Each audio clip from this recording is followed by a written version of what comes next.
send it out to Fox Connecticut's Joy Limnacron live on the scene with the details. Good morning, Joy. What are you learning?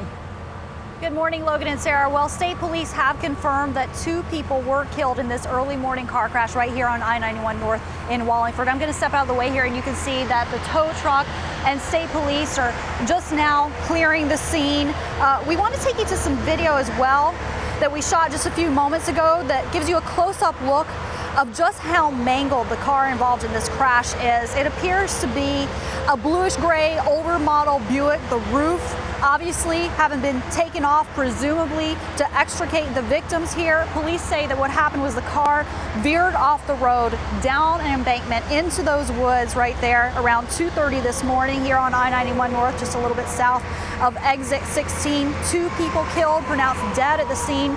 No other victims were in that crash. No other passengers were in the car at the time. Now, at this point, police are not releasing the identity of the victims or any guesses as to a cause, but we're going to be following the story for any updates on that. If you're a commuter here this morning, you can see that traffic is now flowing pretty freely here. Earlier this morning, we do know that all the lanes were closed, so that will be a relief for any commuters to know that this will not be causing you any delays. But again, 2 people confirmed dead in this car crash here on I-91 North in Wallingford. Logan and Sarah. All right, Joy Limnacron live for us there. Good morning, Joy. Logan and Sarah, well, she came in, the GOP endorsed candidate to this primary, and she came out the GOP nominee. Linda McMahon has won the Republican Party's endorsement for the U.S. Senate.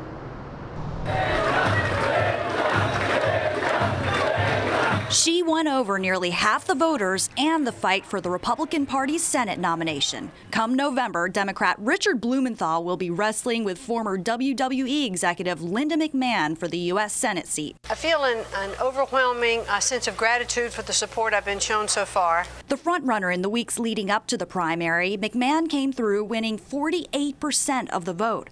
Former Congressman Rob Simmons was an early favorite, but only picked up 29% of the vote, while Weston financial expert Peter Schiff earned 22%.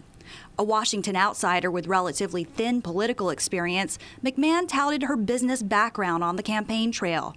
In the end, it helped her overcome accusations that the WWE condones steroid use and sexism. The more my opponents talked about WWE and some of those videos, and I continue to talk about the issues and what is really worrying the people of Connecticut, their jobs, their security. Are they going to get more taxes? What regulations are coming down? My opponent's ratings went down and mine went up.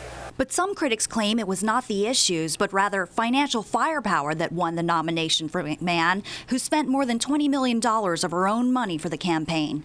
At one point early yesterday, challenger Rob Simmons suggested that, but later in the night, he threw his support behind his fellow Republican as she heads into the fall election. I've called Mrs. McMahon on the phone, and I've conceded the race to her, and I've congratulated her and her team for their great victory.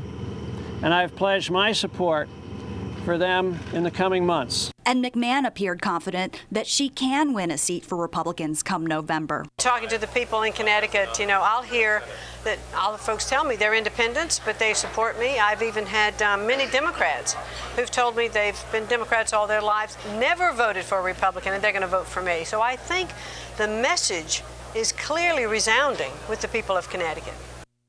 A mother and a Washington outsider, Linda McMahon says she feels a tremendous amount of responsibility towards the people of Connecticut, and she is promising change in Washington if she gets there. Logan and Sarah.